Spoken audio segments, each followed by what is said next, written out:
Jemaat diundang untuk bangkit berdiri. Kita akan menyanyi dari NKB 3 bait pertama sampai ketiga. Terpujilah Allah.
Bapak Ibu Saudara yang terkasih, marilah kita mengawali kebaktian ini dengan pengakuan bahwa kebaktian kita berlangsung dalam nama Bapa, Anak, dan Roh Kudus.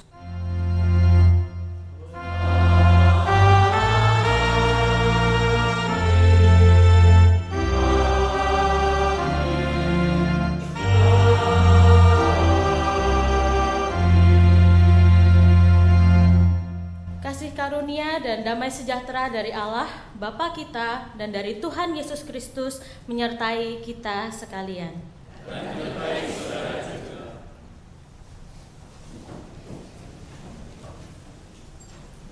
Bapak Ibu Saudara yang terkasih, kita akan mengawali ibadah ini dengan melandaskan kepada firman Tuhan yang terambil dari Galatia pasalnya yang kedua, ayatnya yang ke-19 sampai dengan yang ke-20. Sebab aku telah mati oleh hukum Taurat untuk hukum Taurat, supaya aku hidup untuk Allah. Aku telah disalibkan dengan Kristus, namun aku hidup. Tetapi bukan aku sendiri yang hidup, melainkan Kristus yang hidup di dalam aku. Dan hidupku yang kuhidupi sekarang di dalam daging adalah hidup oleh iman dalam Anak Allah yang telah mengasihi aku dan menyerahkan dirinya untuk aku. Mari kita menanggapi ayat pembuka ini dengan menyanyikan dari pelengkap Kidung Jemaat nomor 239 bait yang pertama sampai dengan yang ketiga.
bersatu dalam doa. Bapa yang kami kenal melalui Tuhan kami Yesus Kristus, tidak henti puji dan syukur kami naikkan ke hadapan-Mu jikalau pada saat ini kami masih boleh ada di sini.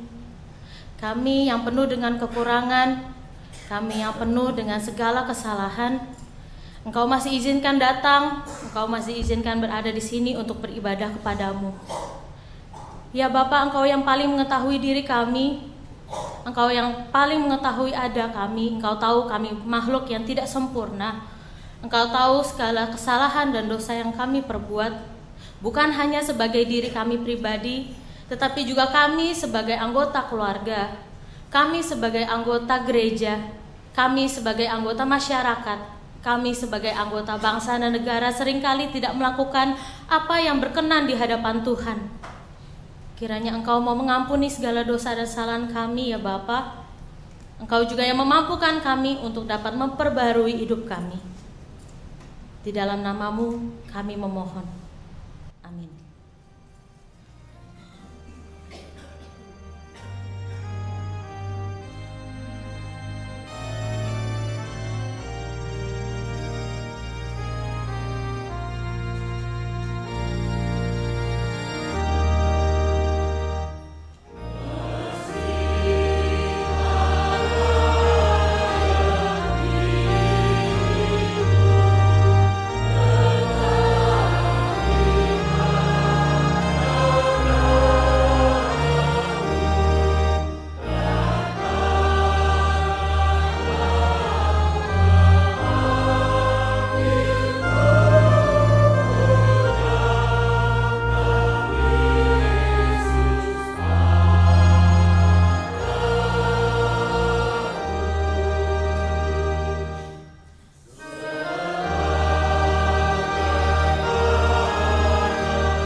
Kepada setiap kita yang telah mengakui dosa dan kesalahan kita diberikan berita anugerah yang diambil dari 1 Korintus pasalnya yang ke-6 ayat yang ke-20.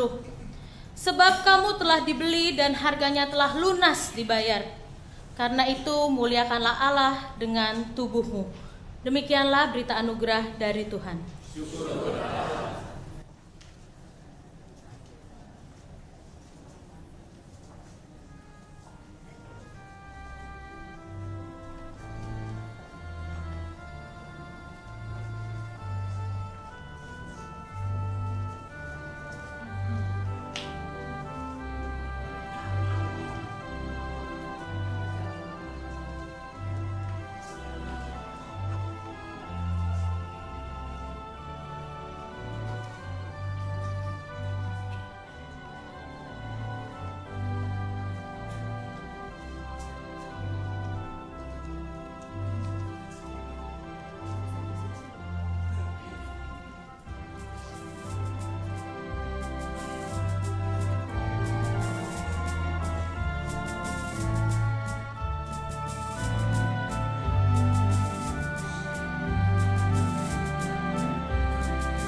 Kita akan mendengarkan persembahan pujian dari Joyful Singer.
Sebelum kita membaca dan merenungkan firman Tuhan, mari kita bersatu dalam doa.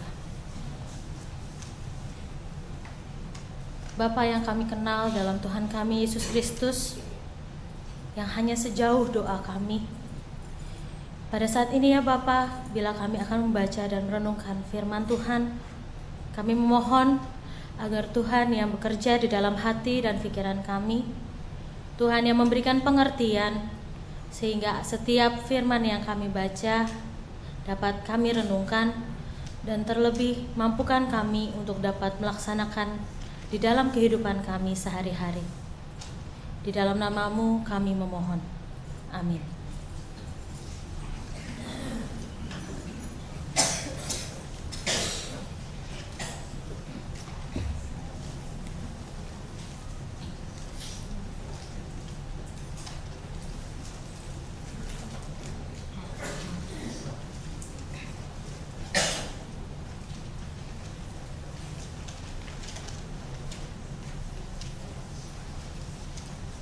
Pembacaan Kitab Kisah Para Rasul 2 ayat 14 dilanjutkan ayat 36 sampai 41. Maka bangkitlah Petrus berdiri dengan ke-11 rasul itu, dan dengan suara nyaring ia berkata kepada mereka, "Hai kamu orang Yahudi dan kamu semua yang tinggal di Yerusalem, ketahuilah dan camkanlah perkataanku ini." Ayat 36. Jadi seluruh kaum Israel harus tahu dengan pasti bahwa Allah telah membuat Yesus yang kamu salibkan itu menjadi Tuhan dan Kristus. Ketika mereka mendengar hal itu, hati mereka sangat terharu. Lalu mereka bertanya kepada Petrus dan rasul-rasul yang lain, "Apakah yang harus kami perbuat, saudara-saudara?"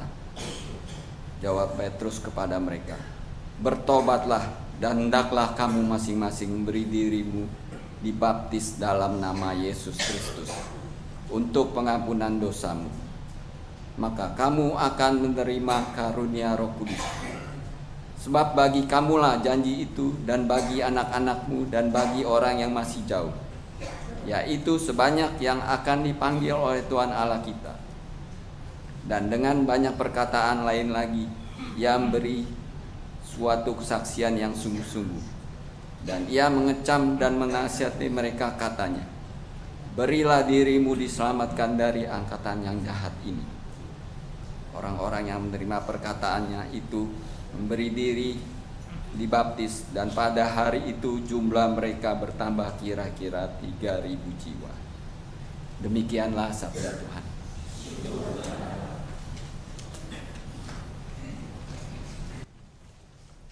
Marilah kita menanggapi bacaan tadi dengan menyanyikan Mazmur 116, refrain yang pertama saya, kemudian dilanjutkan oleh jemaat.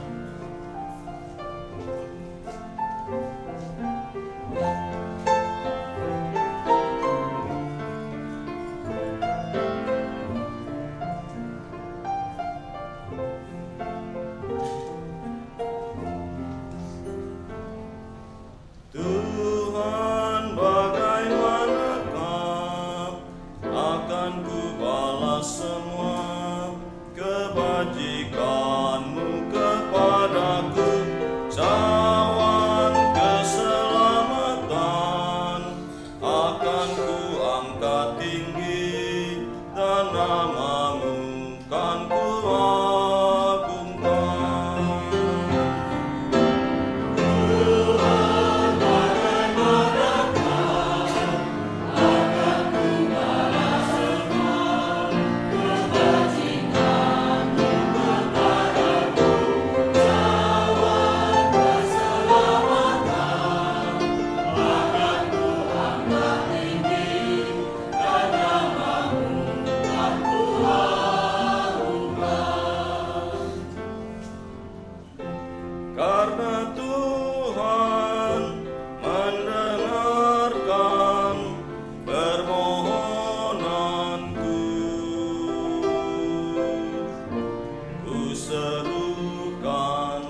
Pembacaan surat Petrus yang pertama, pasal 1 ayat 17 sampai 23.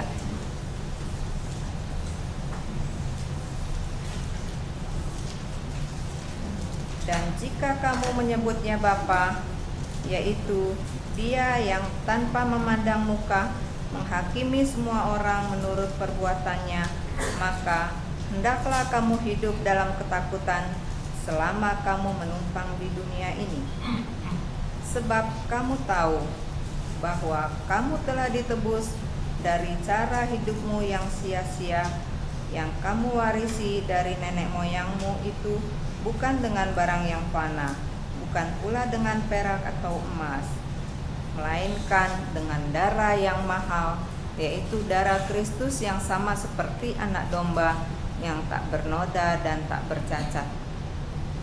Ia telah dipilih sebelum dunia dijadikan, tetapi karena kamu baru menyatakan dirinya pada zaman akhir, oleh Dialah kamu percaya kepada Allah yang telah membangkitkan Dia dari antara orang mati dan yang telah memuliakannya, sehingga imanmu dan pengharapanmu tertuju kepada Allah.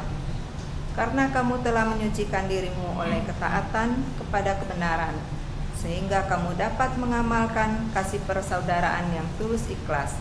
Hendaklah kamu bersungguh-sungguh saling mengasihi dengan segenap hatimu, karena kamu telah dilahirkan kembali bukan dari benih yang fana, tetapi dari benih yang tidak fana, oleh firman Allah yang hidup dan yang kekal. Demikianlah sabda Tuhan.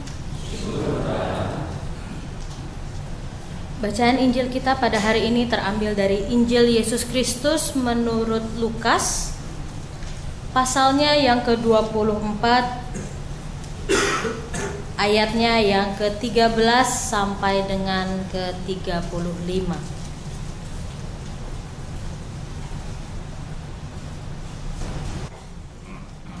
Pada hari itu juga 2 orang dari murid-murid Yesus pergi ke sebuah kampung bernama Emmaus yang terletak kira-kira 7 mil jauhnya dari Yerusalem, dan mereka bercakap-cakap tentang segala sesuatu yang telah terjadi. Ketika mereka sedang bercakap-cakap dan bertukar pikiran, datanglah Yesus sendiri mendekati mereka, lalu berjalan bersama-sama dengan mereka. Tetapi ada sesuatu yang menghalangi mata mereka, sehingga mereka tidak dapat mengenal Dia. Yesus berkata kepada mereka, "Apakah yang kamu percakapkan sementara kamu berjalan?" Maka berhentilah mereka dengan muka muram. Seorang dari mereka, namanya Kleopas, menjawabnya, "Adakah engkau satu-satunya orang asing di Yerusalem yang tidak tahu apa yang terjadi di situ pada hari-hari belakangan ini?" Katanya kepada mereka, "Apakah itu?" Jawab mereka, "Apa yang terjadi dengan Yesus orang Nazaret? Dia adalah seorang nabi yang berkuasa dalam pekerjaan dan perkataan di hadapan Allah dan di depan seluruh bangsa kami. Tetapi imam-imam kepala dan pemimpin-pemimpin kami telah menyerahkan Dia untuk dihukum mati, dan mereka telah menyalibkannya. Padahal kami dahulu mengharapkan bahwa Dialah yang datang untuk membebaskan bangsa Israel. Tetapi sementara itu telah lewat 3 hari sejak semuanya itu terjadi. Tetapi beberapa perempuan dari kalangan kami telah mengejutkan kami. Pagi-pagi buta mereka telah pergi ke kubur dan tidak menemukan mayatnya. Lalu mereka datang dengan berita bahwa telah kelihatan kepada mereka malaikat-malaikat yang mengatakan bahwa Ia hidup. Dan beberapa teman kami telah pergi ke kubur itu dan mendapati bahwa memang benar yang dikatakan perempuan-perempuan itu, tetapi Dia tidak mereka lihat." Lalu Ia berkata kepada mereka, "Hai kamu orang bodoh, betapa lambannya hatimu sehingga kamu tidak percaya segala sesuatu yang telah dikatakan pada para nabi. Bukankah Mesias harus menderita semuanya itu untuk masuk ke dalam kemuliaannya?" Lalu Ia menjelaskan kepada mereka apa yang tertulis tentang Dia dalam seluruh kitab suci, mulai dari kitab-kitab Musa dan segala kitab nabi-nabi. Mereka mendekati kampung yang mereka tuju, lalu Ia berbuat seolah-olah hendak meneruskan perjalanannya. Tetapi mereka sangat mendesaknya, katanya, "Tinggallah bersama-sama dengan kami, sebab hari telah menjelang malam dan matahari hampir terbenam." Lalu masuklah ia untuk tinggal bersama-sama dengan mereka. Waktu ia duduk makan dengan mereka, ia mengambil roti, mengucap berkat, lalu memecah-mecahkannya dan memberikannya kepada mereka. Ketika itu terbukalah mata mereka dan mereka pun mengenal dia, tetapi ia lenyap dari tengah-tengah mereka. Dan mereka kata mereka seorang kepada yang lain, "Bukankah hati kita berkobar-kobar ketika ia berbicara dengan kita di tengah jalan dan ketika ia menerangkan kitab suci kepada kita?" Lalu bangunlah mereka dan terus kembali ke Yerusalem. Di situ mereka mendapati ke-11 murid itu. Mereka sedang berkumpul bersama-sama dengan teman-teman mereka. Kata mereka itu, "Sesungguhnya Tuhan telah bangkit dan telah menampakkan diri kepada Simon." Lalu kedua orang itu pun menceritakan apa yang terjadi di tengah jalan dan bagaimana mereka mengenal dia pada waktu ia memecah-mecahkan roti. Demikianlah Injil Yesus Kristus. Yang berbahagia adalah setiap kita yang mendengarkan firman Tuhan dan yang memeliharanya. Haleluya.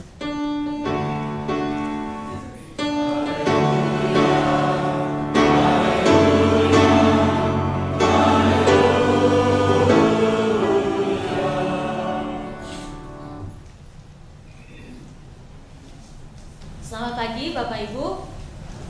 Bagaimana kabarnya? Luar biasa. Ya, pada hari ini kita akan merenungkan satu tema, yaitu iman yang membalas keselamatan dari Tuhan.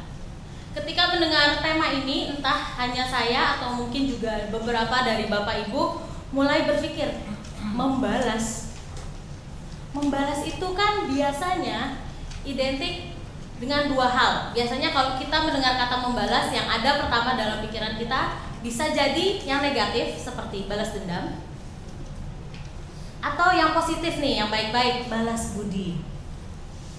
Tapi kemudian ketika kita mengkaitkan dengan tema iman yang membalas keselamatan dari Tuhan, apakah kita mungkin membalas? Memangnya kita sehebat apa sih bisa membalas? Misalnya membalas budi Tuhan. Mampukah kita membalas budi Tuhan? Kadang-kadang membalas budi saudara kita yang udah baik sama kita aja sulit ya, apalagi membalas budinya Tuhan. Lalu kalau begitu apa dong yang dimaksud dengan iman yang membalas keselamatan dari Tuhan? Membalas seperti apa yang dimaksud dan yang mampu, yang bisa untuk kita lakukan? Itu yang akan kita renungkan melalui bacaan kita pada hari ini. Bapak Ibu, 2 minggu lalu masih ingat ya, kita merayakan apa ya? 2 minggu lalu atau jangan-jangan sudah mulai lupa? 2 minggu lalu kita merayakan apa Bapak Ibu? Kita merayakan Paskah. Kita ingat waktu Paskah, masih ada yang ingat? Waktu itu ibadah subuhnya itu berbicara tentang apa? Ada yang masih ingat? Sudah 2 minggu saya sudah lupa gitu ya. Apa Pak? Tentang kepala pasukan. Bagaimana kepala pasukan yang di detik-detik terakhir kehidupan Yesus, dia bertemu dengan Yesus dan itu merubahkan dia sehingga ia mampu mengakui bahwa Yesus adalah Tuhan. Dan juga kalau kita ingat pada saat perayaan, biasanya kalau kayak ibadah, khotbah gitu, sehari 2 hari akan lupa. Tapi biasanya kalau perayaan yang senang-senang itu bakal ingat. Mas, ada yang masih ingat Bapak Ibu? Waktu perayaan yang hadir ada siapa saja yang mengisi? Sudah lupa, tapi mungkin sudah lupa. Tapi kalau kita masih ingat, ada dari kaum tunanetra yang mereka tidak bisa melihat, tapi betapa mereka bisa memuji Tuhan dengan segitu luar biasanya, dengan suaranya yang talenta yang Tuhan berikan melalui mereka. Bapak Ibu, ketika kita mengingat lagi 2 minggu yang lalu, mungkin ada yang sedikit oh iya gitu ya. Terus kita ingat lagi bahwa 2 minggu yang lalu ketika dengan semangat Paskah itu, oh iya, ketika di ibadah pagi, iya kita sudah harus bertemu Tuhan. Oh iya, karya Tuhan nyata melalui kesaksian yang kita dengarkan, kesaksian pujian maupun kesaksian dari seorang anggota waktu itu. Lalu kita ingat bahwa 2 minggu lalu mungkin ketika kita sedang hadir di dalam ibadah atau kita sedang hadir dalam perayaan, ada sebuah tekad-tekad, ada sebuah semangat sendiri yang timbul. Pasca, kapan lagi? Wah, Tuhan sudah mati buat kita, Tuhan sudah menebus dosa kita seperti yang dikatakan dalam 1 Petrus tadi. Kita sudah ditebus bukan dengan barang yang fana tapi dengan barang yang mahal. Berarti saya harus berbuat sesuatu. Itu semangat kita 2 minggu yang lalu mungkin.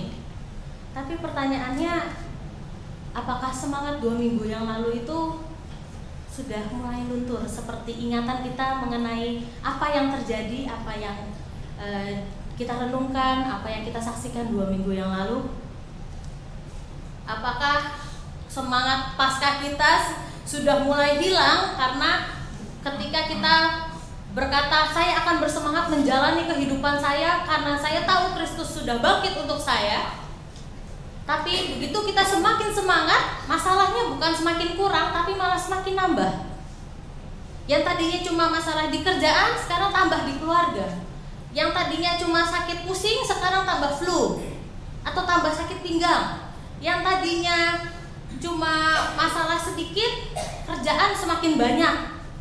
Yang lama-lama setiap masalah itu terjadi tidak sesuai dengan harapan kita dan akhirnya semangat Paskah yang 2 minggu lalu luntur. Bukan hanya luntur, bahkan ya jangan sampai itu sudah hilang malah sama sekali.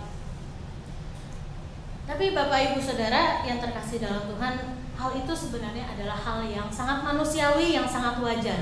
Bahkan ketika kita melihat di dalam bacaan Injil kita di dalam Lukas, diceritakan hal yang serupa Bapak Ibu, bahwa kisah tentang perjalanan ke Emmaus mengenai Kleopas dan teman ini saya rasa bukan cerita yang baru sekali 2 kali kita baca. Mungkin saya melihat di sini Bapak Ibu saya yakin banyak yang usianya sudah lebih panjang dari saya, kemungkinan mengenal Tuhan, kemungkinan berada di gereja membaca Alkitab sudah berulang kali lebih banyak dari saya. Jadi saya rasa ayat Injil ini bukan hal yang baru lagi.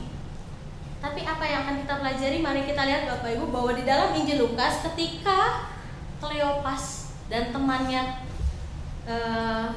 dalam bacaan kita ini, mereka memilih untuk pergi ke Emmaus dari Yerusalem. Kenapa? Karena pada waktu itu mereka sebagai pengikut Yesus, di dalam bacaan kita terlihat ya bagaimana Kleopas menceritakan, tadinya harapan saya Yesus itu dia akan menjadi Mesias yang akan membebaskan kami. Membebaskan dalam arti bahwa waktu itu memang bangsa Israel ada di dalam penjajahan bangsa Romawi gitu ya. Jadi mereka pengennya ada seseorang yang membebaskan, ada seseorang yang bisa membawa perubahan. Ini lagi masa-masa kampanye ya, mau pemilihan presiden, kita pasti memimpikan bahwa akan ada seorang presiden nanti yang akan membawa Indonesia ke dalam perubahan. Itu juga yang mungkin diharapkan oleh Kleopas, teman-temannya, dan mungkin semua murid Yesus pada waktu itu. Mereka menginginkan Yesus menjadi raja yang sebenar-benarnya raja. Tetapi ketika kenyataan tidak sesuai dengan harapan mereka, ternyata ataupun Yesus ditangkap, bahkan disalibkan, mati lagi. Tidak ada naik-naik tahtanya, nggak ada. Lalu mereka, Kleopas dan teman ini menjadi kecewa dan memutuskan untuk pergi. Bapak Ibu, ada yang menafsirkan bahwa Yerusalem dan Emmaus ini tidak hanya sembarangan atau ditaruh begitu saja, tetapi mereka punya makna khusus. Yerusalem merupakan simbol rumah Tuhan, simbol kehadiran Tuhan di sana. Sedangkan Emmaus sendiri, Emmaus terletak di daerah baratnya Yerusalem, lebih tepat daerah barat laut. Bapak Ibu tahu kalau misalnya ke daerah barat, kalau kita melihat peta, biasanya barat itu mundur ya, ke belakang. Kalau kita mau lihat nyari peta, ada daerah barat nih, barat pasti agak ke sini.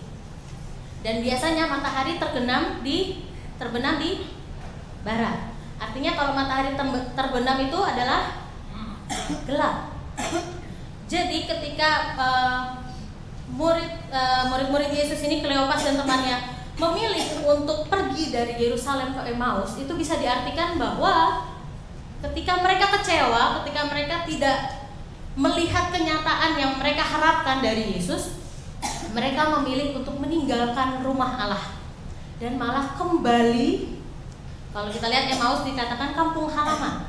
Ya, namanya kampung halaman itu pulang. Pulang itu mudik.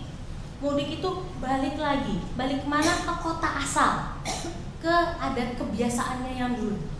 Jadi perjalanan mereka dari Yerusalem ke Emmaus bisa diartikan bahwa mereka meninggalkan Tuhan dan menuju kehidupan mereka yang lama lagi. Kehidupan mereka sebelum mereka ketemu Yesus, sebelum mereka mengikuti Yesus. Dan ini dilakukan karena mereka kecewa. Dan saking kecewanya, karena terlalu kecewa, bahkan ketika Yesus datang, hadir berjalan bersama-sama dengan mereka, ketika mereka berjalan menuju kegelapan itu lagi, mereka nggak bisa lihat. Di dalam Lukas dikatakan ada sesuatu yang menghalangi mata mereka. Bapak Ibu, kalau mau jujur, sebenarnya kita tidak jauh beda dengan mereka. Ketika kita menghadapi masalah, ketika kita sudah berdoa, bergumul untuk sesuatu, tapi ternyata jawaban Tuhan berbeda. Keinginan kita tidak dijawab iya oleh Tuhan, tapi malah justru yang terjadi sebaliknya. Ketika saat itu tiba, tidak sedikit dan tidak jarang dari kita itu berarti termasuk saya juga, tidak terlepas saya juga, bahwa ketika di dalam kekecewaan, di dalam ketidaksesuaian jawaban Tuhan dengan keinginan kita akan kembali ke kehidupan yang dulu. Kita akan meninggalkan Tuhan. Ngapain lah ya ikut Tuhan? Ikut Tuhan kayak ikut Tuhan yang sama aja, begini-begini aja. Bahkan ikut Tuhan lebih susah daripada hidup kita yang dulu. Dulu mau bikin dosa, mau bikin apa, ya udahlah urusannya nanti. Katanya halau walau, terserah nanti. Tapi kalau ikut Tuhan udah susah, harus mikirkan, nanti berdosa, nanti menyakiti perasaan orang, nanti begini, nanti begitu. Tapi tetap aja masalahnya tidak berkurang. Bapak Ibu, itulah kecenderungan kita sebagai manusia yang harus kita akui mau tidak mau. Kita sering pasang surut.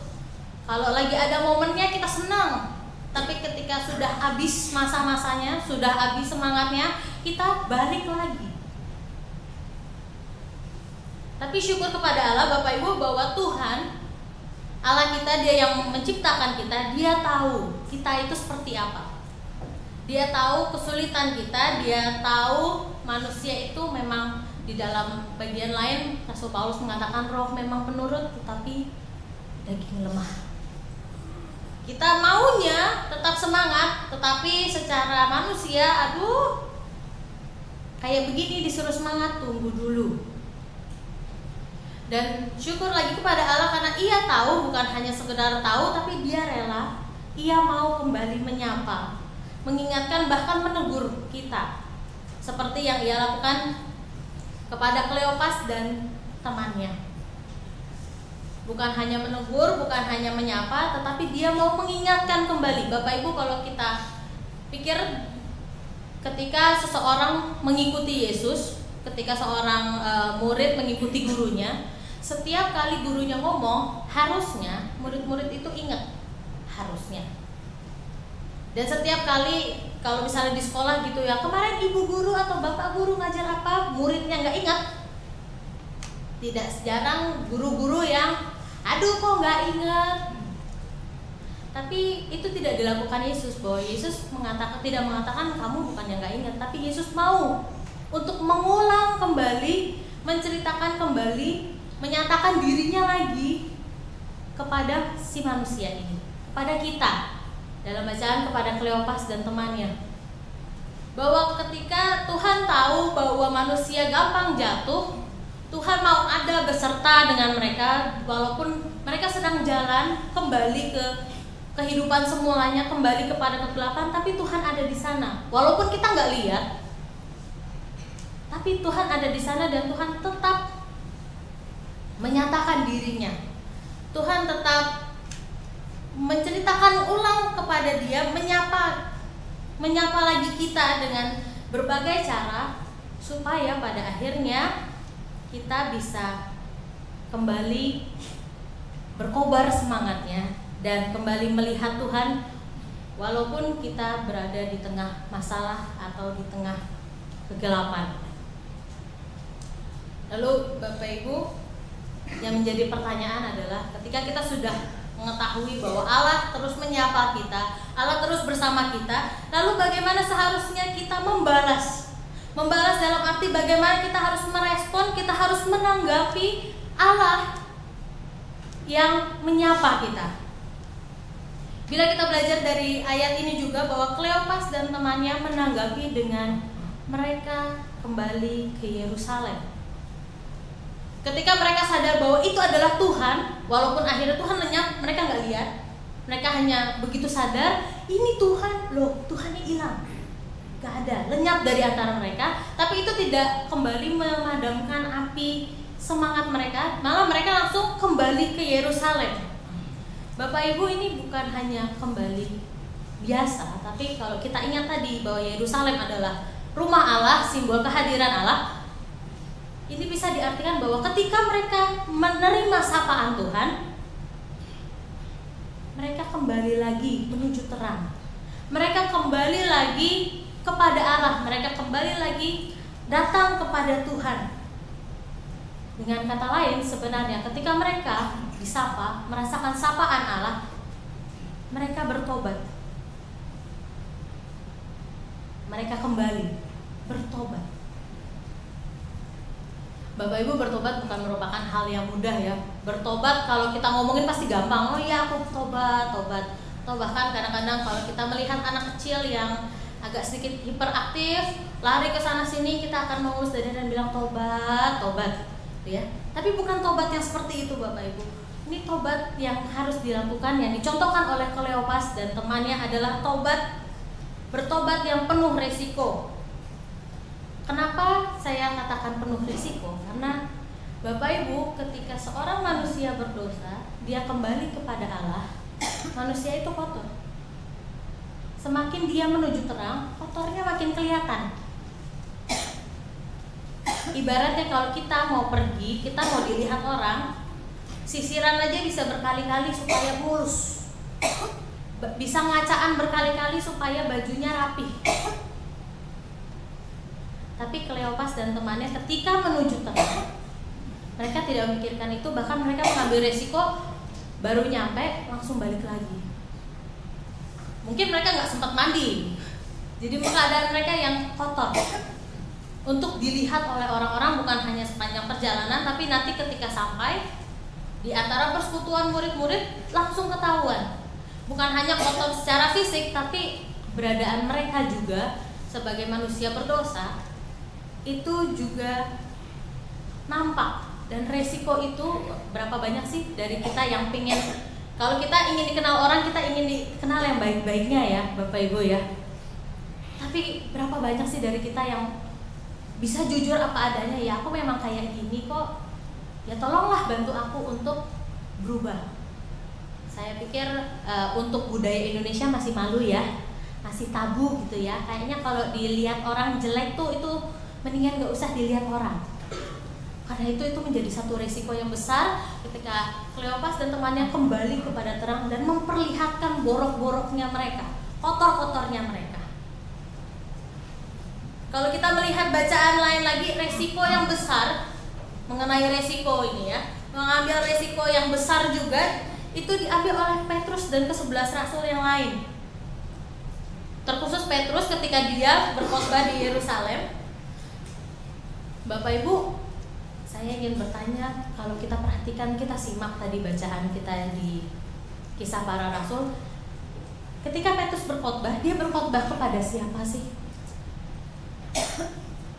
Dia berkhotbah di Yerusalem, tapi kepada siapa? Kepada orang banyak. Orang banyak itu ada orang Farisi, ada imam, ada ahli Taurat, ada ya orang-orang biasa. Tapi yang paling penting adalah orang banyak ini, kalau kita lihat, adalah orang banyak yang sama yang menyalibkan Yesus. Bayangkan Petrus berkhotbah, bukan hanya berkhotbah biasa, tapi dikatakan camkanlah. Bisa dibayangkan betapa berkobar-kobarnya Petrus yang benar-benar camkan. Itu adalah kata yang sangat keras yang dipakai, camkanlah itu. Dan itu dikatakan Petrus di hadapan orang-orang yang menyalibkan gurunya. Bukankah ini sebuah resiko yang besar? Ibarat kata, kita main aman aja ya. Kalau gurunya aja disalibin, apalagi muridnya. Apalagi yang dikatakan oleh Petrus adalah kesaksian mengenai guru yang disalibkan kemarin. Apakah ini bukan merupakan sebuah resiko yang besar ketika seorang Petrus berani berdiri dan berkata, dengarlah orang Israel, camkanlah bahwa Kristus yang telah engkau salibkan itu telah dijadikan Allah menjadi Tuhan. Bapak Ibu, ini sebuah resiko yang besar karena ada kemungkinan respon dari orang-orang tersebut, orang-orang yang mendengar khotbahnya adalah, ya gurunya aja kemarin salibin, ini cuma muridnya aja, salibin lagi. Kita tidak pernah tahu. Tapi resiko tersebut tetap diambil oleh Petrus dan ke-11 muridnya karena mereka telah disapa. Kalau kita lihat sebelumnya Yesus telah menampakkan diri. Yesus telah menunjukkan dirinya, Yesus telah menyatakan dirinya, Yesus telah menyapa murid-murid sehingga mereka bersemangat, mereka punya sesuatu yang harus mereka tahu, harus mereka perjuangkan. Dan itu penuh dengan resiko. Resiko diambil sebagai tanggapan, wujud respon atas keselamatan yang telah murid-murid terima dari gurunya. Dan bukan hanya itu, Bapak Ibu, ternyata bila Tuhan memang mau bekerja, kita tidak pernah tahu cara Tuhan, bahwa keberanian Petrus dan ke-11 rasul yang lain ternyata memberikan dampak yang positif, dampak yang baik kepada orang-orang yang mendengar. Bukannya menyalibkan Petrus lagi, akhirnya orang-orang yang mendengar menanggapi dengan rela. Oh iya, terus kami mesti berbuat apa? Itu tanggapan pertama. Pertanyaan, lalu apa yang harus kami perbuat? Itu adalah pertanyaan tentang pernyataan secara tidak langsung. Itu menyatakan, ya aku salah, terus aku mesti gimana? Mereka yang tadinya salibkan dia, tapi ketika ke-12 rasul ini berdiri dan berkata, kamu harus percaya, mereka baru disapa, merasa tersapa oleh Tuhan. Dan oleh sebab itu maka mereka rela mengakui dengan menyatakan, lalu kami harus bagaimana? Itu adalah satu bentuk pernyataan, pengakuan bahwa oke, aku setuju dengan perkataanmu, tapi aku nggak tahu harus gimana. Dan hal itu langsung dijawab oleh Petrus dengan berkata, berilah dirimu dibaptis. Dan beberapa orang, kalau kita baca tadi ada sekitar 5.000 orang yang langsung memberi diri dibaptis.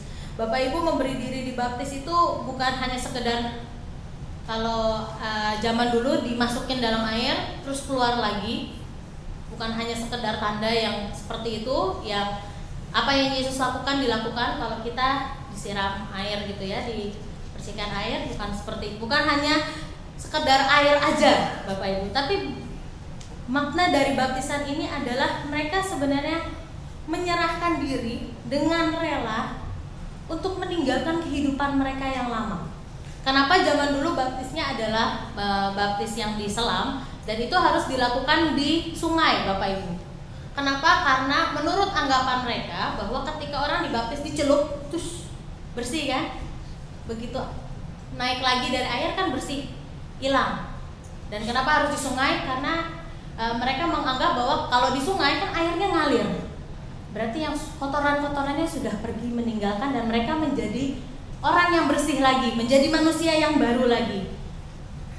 Baptisan bukan hanya makna sekedar tanda supaya jadi anggota gereja, tapi baptisan lebih kepada suatu janji bahwa kita akan meninggalkan manusia yang lama, hidup yang mungkin lebih enak dan bisa melakukan apa aja, tapi ketika kita memberi diri dibaptis, itu artinya kita mau mengambil resiko untuk hidup baru, mau mengambil resiko untuk merubah tujuan hidup kita yang tadinya adalah mungkin untuk menyenangkan kita, untuk menyenangkan orang, untuk apapun, untuk mendapatkan nama, mendapatkan kekuasaan, harta, tapi kita mau merubah menjadi manusia baru yang mempunyai fokus hidup, yang mempunyai tujuan hidup adalah untuk memuliakan Allah, sang sumber keselamatan. Bapak Ibu, inilah yang dimaksud dengan iman yang membalas keselamatan dari Allah, yaitu ketika kita bukan hanya tahu dan percaya bahwa Allah telah menyelamatkan kita, tidak berhenti sampai di situ, tetapi ada yang lebih, yaitu ketika kita tahu dan kita percaya, kita merespon, kita menanggapi hal tersebut melalui perubahan di dalam hidup kita, perubahan sikap yang tadinya sikapnya agak nggak enak gitu ya, kalau datang nggak ada sampah-sampahnya langsung duduk, ntar keluar gitu. Atau yang tadinya sikap kita tuh selalu pesimis aja, pesimis itu negatif aja, nggak bisa nih. Sekarang ayolah saya coba perubahan sikap yang nyata dan berfokus pada Yesus, mencontoh sikap Yesus, bagaimana Yesus mengasihi, begitu juga kita mengasihi dalam rangka hidup kita, perubahan hidup kita itu dalam rangka memuliakan Allah. Bapak Ibu, kalau mau ditarik lebih luas lagi, ketika hidup kita secara pribadi memuliakan Allah, pasti akan berdampak seperti Petrus dan ke-11 rasul yang lain. Ketika hidup mereka disapa oleh Allah, mereka bertobat, lalu mereka mempunyai semangat, mereka mau memuliakan Allah, hal itu berdampak pada orang banyak. Begitu juga dengan kita, ketika hidup pribadi kita mau berubah, maka itu tidak mustahil bahwa kehidupan kita yang kecil ini bisa mempengaruhi orang banyak dan orang sekitar, dimulai dari keluarga atau lebih besar dari keluarga adalah paling dekat gereja. Bapak Ibu, kalau kita perhatikan warta jemaat, di depan ada tulisan tema pelayanan 2013-2014. Temanya adalah mewujud nyatakan pembaharuan hidup dengan berbagi ruang dalam kehidupan bersama. Bapak Ibu, kalau misalnya kita mau menjalankan ini, kita mau merubah hidup kita, saya yakin dan percaya tema ini bisa kita jalankan. Ini bukan hanya, saya yakin ini bukan hanya cita-cita dari majelis jemaat yang merumuskan, tapi ini sebenarnya adalah cita-cita kita semua. Tapi bagaimana, biasanya kita akan bertanya, itu mah temanya muluk-muluk, kita berubah aja susah, pribadi aja susah, boro-boro lagi jemaat. Apalah artinya saya yang berubah kalau cuma saya doang, tapi ke jemaat. Saya kan jemaat baru, saya kan usianya sudah lanjut, saya kan nggak bisa berbuat apa-apa, saya kan kecil dibandingin jemaat-jemaat yang lain, dibandingkan anggota jemaat yang lain, saya ini nggak ada artinya. Bagaimana mungkin itu terlalu muluk-muluk, saya aja berubah susah. Bapak Ibu, itu semua tergantung dari kita. Itu semua kembali lagi kepada kita. Pertanyaannya, kita mau atau enggak? Kalau kita mau, tidak mustahil bahwa Allah akan bekerja melalui kita. Dan kalau fokus kita ada pada Kristus, kepada Allah, kita juga pasti akan yakin bahwa Tuhan akan memampukan kita, setiap orang, sekecil apapun, untuk berubah dan merubah. Berubah dari dalam diri dan merubah kehidupan di sekitar kita. Kemarin ketika saya mengikuti sebuah pertemuan, ada seorang ibu yang berkata, ketika seseorang masih diizinkan hidup dan bernafas di dunia ini, berarti masih ada tugas, masih ada rencana Tuhan yang harus digenapi melalui dia, sekecil apapun. Ketika kita melihat diri kita kecil dan tidak bisa berbuat apa-apa, bagi saya setiap orang yang hidup Ini didikan yang saya terima. Kalau tidak percaya bisa tanya langsung pada mama saya nanti. Kakek saya berkata bahwa yang tidak bisa adalah yang orang yang sudah mati. Ketika seseorang masih hidup dan dia masih punya kemauan, dia bisa melakukan apapun yang dia inginkan, mau sekecil apapun itu. Bapak Ibu, saya mungkin akan sedikit menjelaskan bagaimana sih yang kecil itu bisa berefek kepada sesuatu hal yang besar. Bagaimana saya sebagai seorang pribadi yang mungkin anggota baru, yang mungkin sudah gak bisa bikin apa-apa, tapi toh ternyata saya bisa punya fungsi di gereja. Mungkin bisa minta tolong lampunya agak diredupkan sedikit. Bapak Ibu, di sini saya punya ini, ada kelihatan ini apa? Yang paling depan, mungkin Bapak Ibu majelis, Bapak Ibu penatua. Ini apa? Ini lilin. Ini lilin. Bapak Ibu, kita itu katanya, kita orang Kristen itu seperti lilin. Lilin ini kalau dalam terang dia nggak berguna memang. Justru lilin berguna kalau dia di dalam kegelapan. Betul? Tapi bagaimana dia bisa berguna di dalam kegelapan kalau dia tidak punya spirit, tidak punya roh? Wah, susah ya. Nah, karena itu Allah menyapa kita. Allah memberikan, waduh, susah Bapak Ibu. Nah,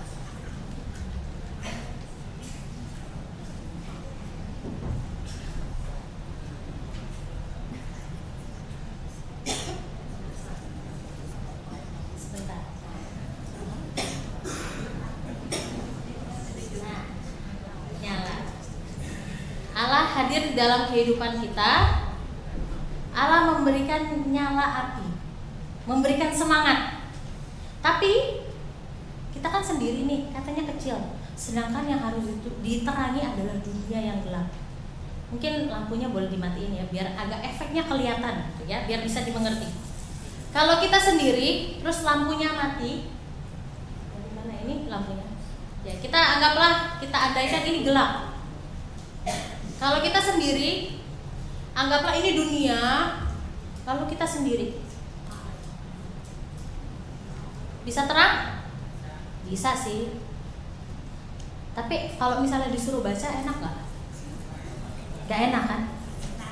Supaya enak, gimana caranya? Karena kita cuma lilin kecil, dan kita masing-masing ada lilin kecil. Nyala api ini, semangat ini kita tularin.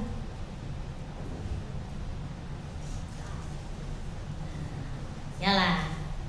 2. Sudah terang? Lumayan. Tapi masih gelap. Kurang kan?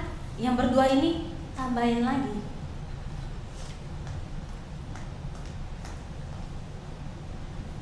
Sudah terang? Belum. Untuk ruangan kecil mungkin lumayan terang, tapi karena ini ruangannya besar, sudah terang? Masih kurang? Tambah lagi. Masih kurang? Masih? Tambah lagi. Nah, ini karena tangan saya nggak cukup, jadi anggaplah 5 ini cukup. Ini sekarang ada 5 lilin dengan 5 nyala api. Kalau kita ingat tadi, 5 ini berasal dari berapa? Jadi kalau cuma 1 dan bilang bahwa percuma kalau cuma saya sendiri, saya ini gak berarti apa-apa. Tidak berarti apa-apa, iya kalau misalnya kamu tetap berusaha sendiri. Tapi iman yang merespon, iman yang menanggapi, itu tidak cuma sendiri, tapi dia menularkan pada yang lain.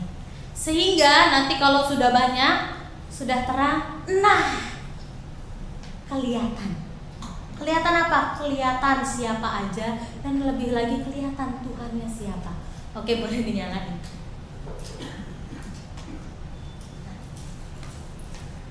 Bapak Ibu,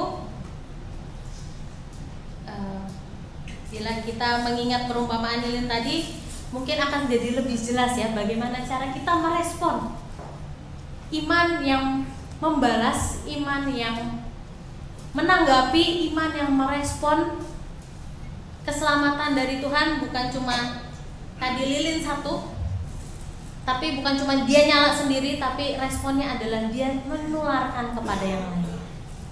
Dan dari sini juga kita tahu bahwa setiap manusia diciptakan untuk menolong manusia yang lain. Karena itu jangan pernah menganggap diri kita tidak berharga. Jangan pernah menganggap kita doang yang merespon gak ada gunanya. Justru disitulah tantangan kita. Ketika kita mau merespon, bagaimana kita mau menularkan kepada orang lain untuk dapat berubah juga, untuk dapat merespon juga, supaya yang tadinya mati jadi menyala, yang tadinya hidupnya biasa-biasa aja jadi ada perubahan, jadi ada gunanya. Kiranya Tuhan Sang Sumber Keselamatan menolong kita untuk berubah dan merubah. Tuhan memberkati kita semua. Amin.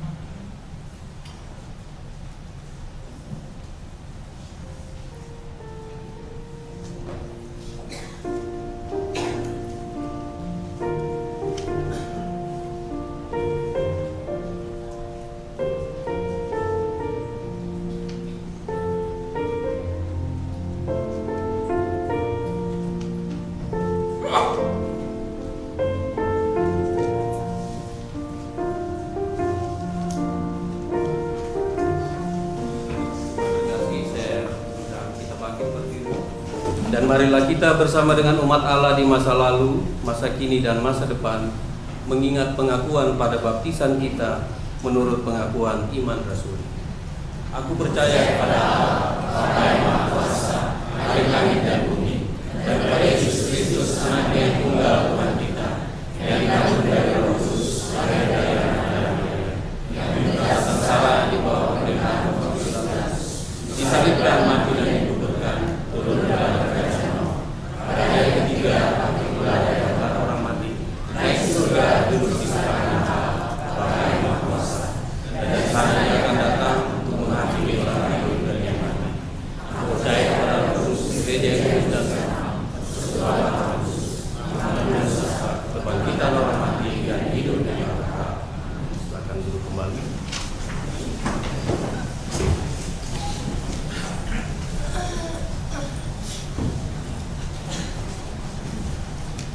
Bapak Ibu Saudara yang terkasih, mari kita bersama-sama menundukkan kepala kita mau menaikkan doa syafaat kita. Mari kita berdoa.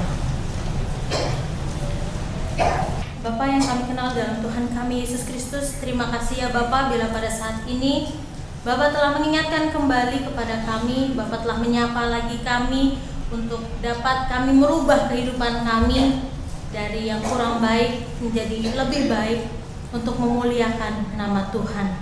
Kiranya Engkau yang memampukan setiap kami untuk dapat berubah sesuai dengan kehendak Tuhan.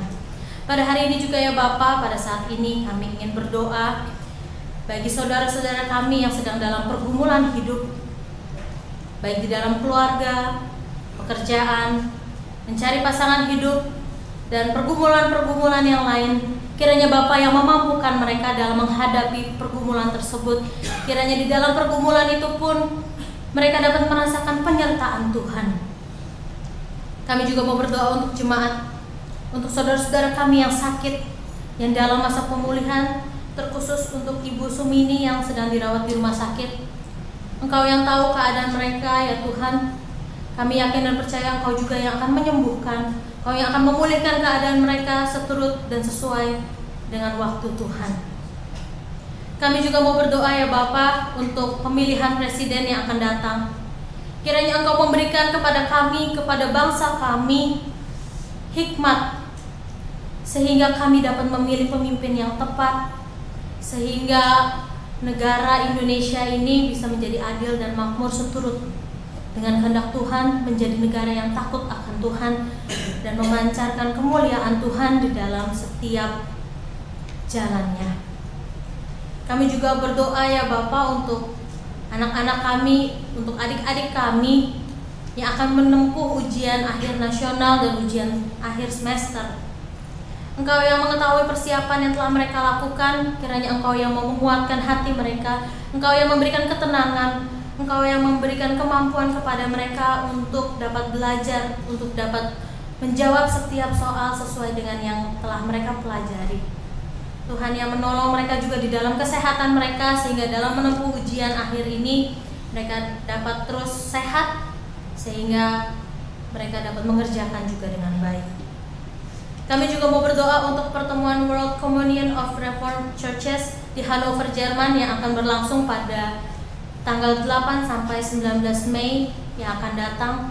Tuhan, Engkau yang mau memimpin pertemuan ini, Engkau yang ikut campur tangan di dalam setiap pertemuannya, setiap tema yang dibahas, setiap pergumulan mereka Engkau yang tahu. Kiranya Tuhan yang ikut serta di dalam setiap pertemuannya, Tuhan yang tolong setiap hasil yang diputuskan juga seturut dan sesuai dengan kehendak Tuhan. Pada akhirnya ya Bapa, kami menyerahkan seluruh hidup dan kehidupan kami hanya ke dalam tangan-Mu.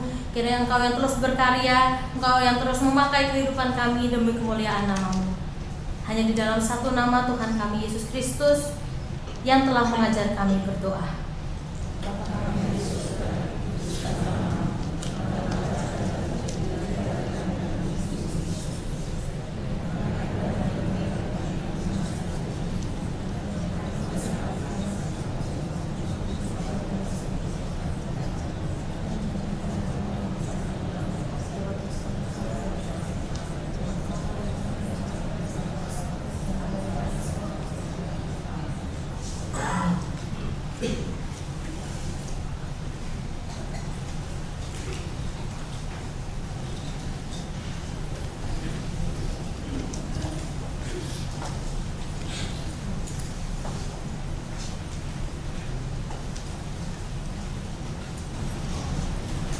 Jemaat yang dikasihi Tuhan,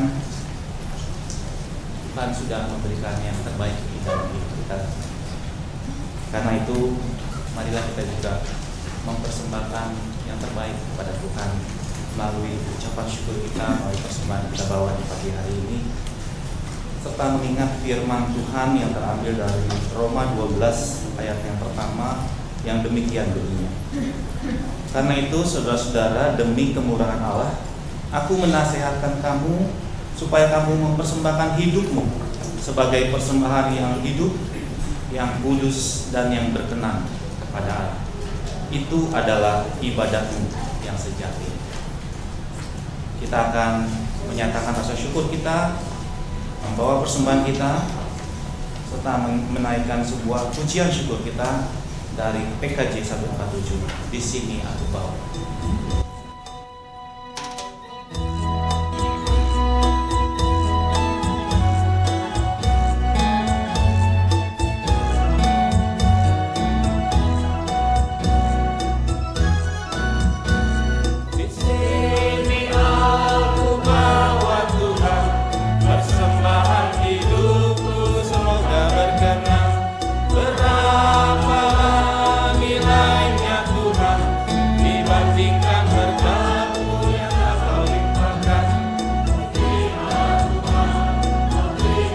Ketua wanita saja.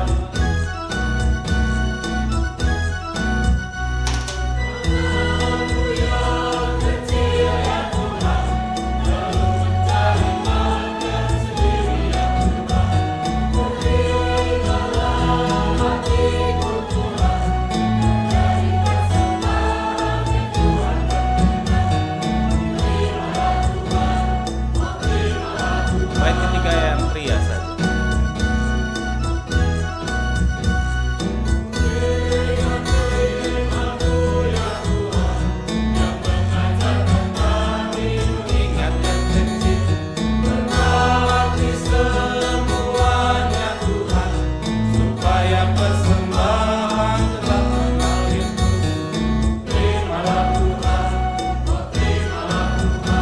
Pertama, Joyful Singer saja.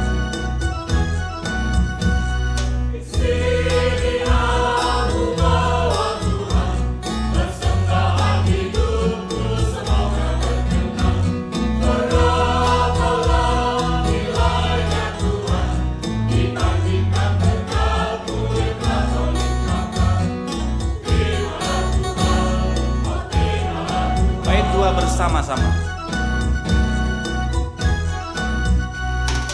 Anakku yang kecil ya Tuhan, belum mencari makan sendiri ya Tuhan.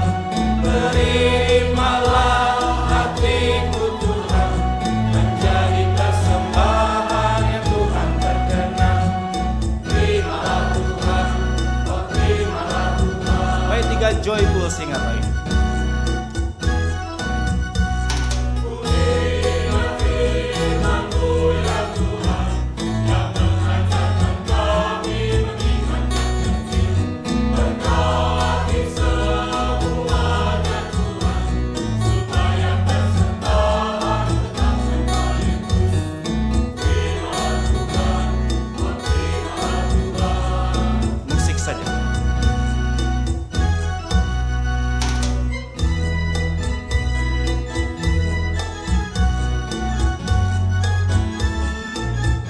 Jemaat diundang untuk berdiri.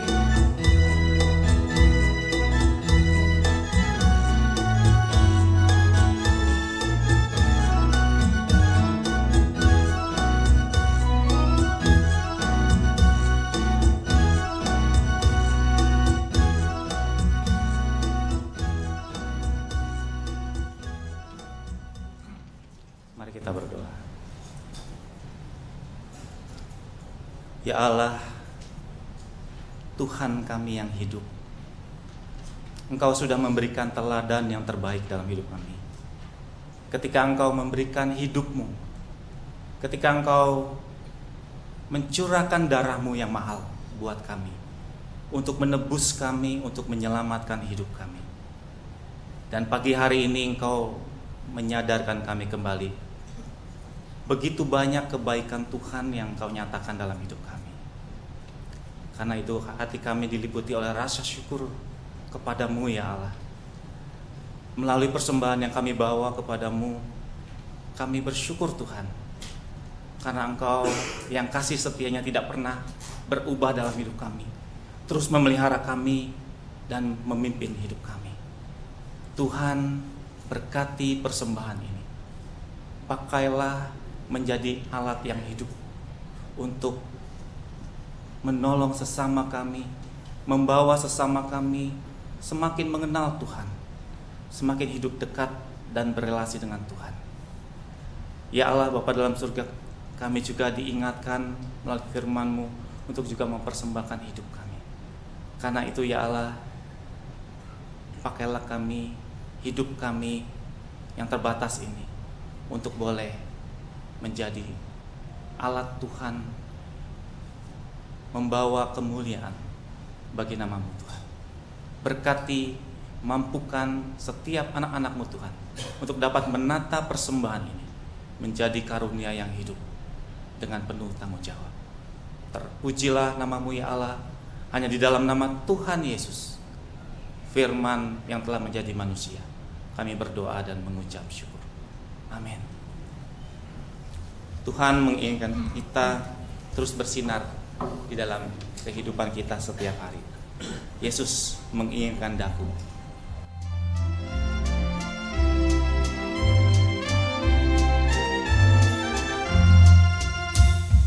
Yesus menginginkan daku bersinar baginya, dimanapun ku berada, mengenangkannya.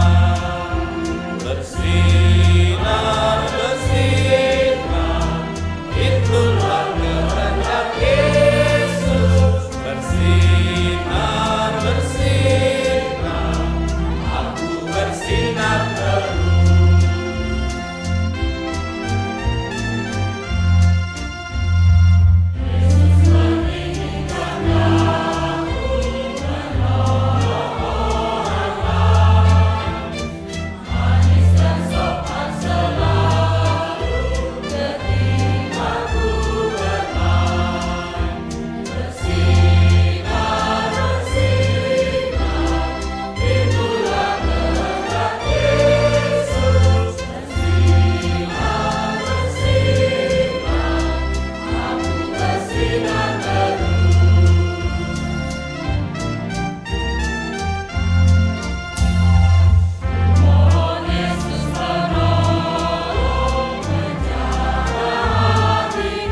pribadi sendiri, tapi dia mau bersinar dan menularkan kepada orang-orang lain. Itu juga yang dirindukan Yesus dari diri kita, bahwa kita mau berubah, kita mau bersinar, dan kita mau menularkan sinar kita kepada yang lain, sehingga kita juga mengubah kehidupan saudara-saudara di sekitar kita.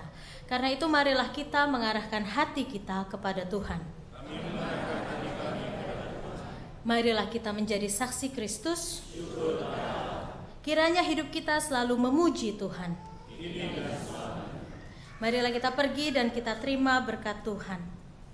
Tuhan memberkati kita dan melindungi kita. Tuhan menyinari kita dengan wajah-Nya dan memberi kita kasih karunia. Tuhan menghadapkan wajah-Nya kepada kita dan memberi kita damai sejahtera.